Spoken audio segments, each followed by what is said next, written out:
પ્રિયાંશુ જૈન હત્યા કેસ દારૂના નશામાં છરીના ઘા માર્યા બાદ ડરીને મિત્રની કારને લઈને પંજાબ નાસી ગયો હતો હત્યારો કોન્સ્ટેબલ।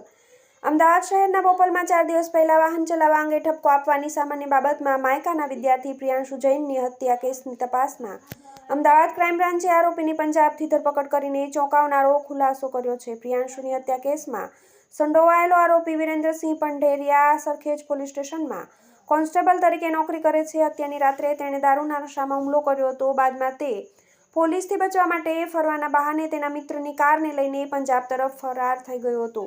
ક્રાઇમ બ્રાન્ચની ટીમ ગુરુવારે સાંજ સુધીને તેને અમદાવાદ લઈ આવશે। પ્રિયાંશુએ ઠપકો આપતા વિરેન્દ્રસિંહે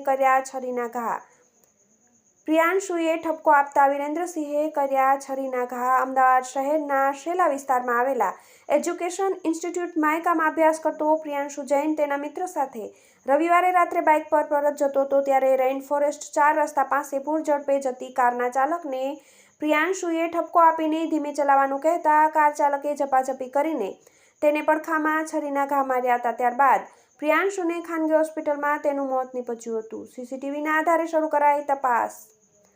બોપલ હત્યા કેસમાં બોપલ પોલીસ, ગ્રામ્ય એલસીબી અને એસઓજી ઉપરાંત અમદાવાદ ક્રાઇમ બ્રાન્ચની ટીમ પણ કામે લાગી હતી, જેમાં ક્રાઇમ બ્રાન્ચના પીઆઈ મહેન્દ્ર સોલંકીની ટીમ દ્વારા ઘટના સ્થળેથી આસપાસના 1 કિલોમીટરના વિસ્તારમાં સીસીટીવી ફૂટેજની તપાસ કરતા 1 નંબર પ્લેટ વિનાની કાળા રંગની હેરિયર કાર જોવા મળી હતી। જોકે ત્યારબાદ તપાસ કરતા કાર અંગે ભાળ મળી નહોતી, જેથી અલગ અલગ ટીમ બનાવીને તપાસ શરૂ કરાઈ હતી। પોલીસને એક વ્યક્તિ પાસેથી મળી કાર।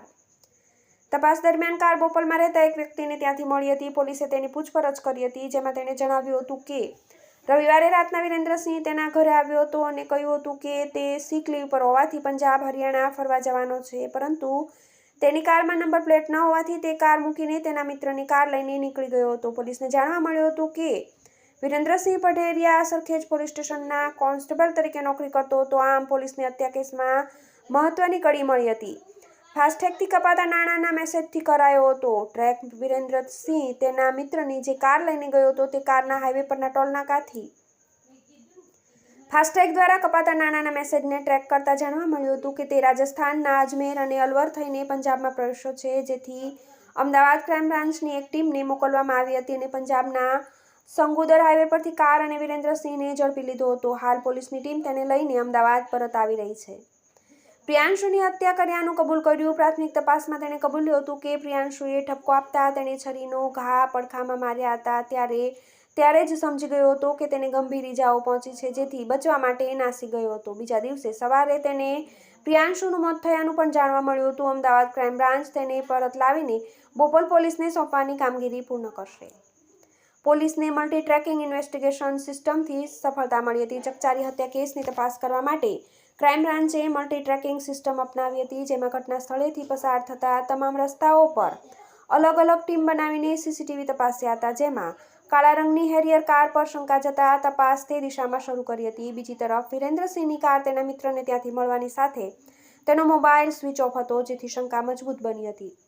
વિરેન્દ્રસિંહ પઢેરિયા અગાઉ પણ વિવાદમાં આવ્યો હતો। નિર્દોષ પ્રિયાંશુ જૈનની હત્યામાં સંડોવાયેલો પોલીસ કોન્સ્ટેબલ વિરેન્દ્રસિંહ પઢેરિયા અગાઉ અનેકવાર વિવાદમાં આવ્યો હતો। સેટેલાઇટ પોલીસ મથકે ફરજ બજાવતો હતો ત્યારે તેને કોલ સેન્ટર કૌભાંડમાં સસ્પેન્ડ કરાયો હતો। બાદમાં તેની બદલી નારોલ પોલીસ સ્ટેશનમાં થઈ હતી, જ્યાં તેણે પોલીસ સ્ટાફ સાથે તેમજ અનેક લોકો સાથે નાના મોટા ઝઘડા કર્યા હતા। થોડા મહિના પહેલા તેની બદલી સરખેજ પોલીસ સ્ટેશનમાં થઈ હતી, પરંતુ 29મી ઓક્ટોબરથી તે સિક લીવ પર હતો। વિરેન્દ્રસિંહને દારૂ પીવાની ટેવ હોવાનું પણ એક પોલીસ અધિકારીએ જણાવ્યું હતું।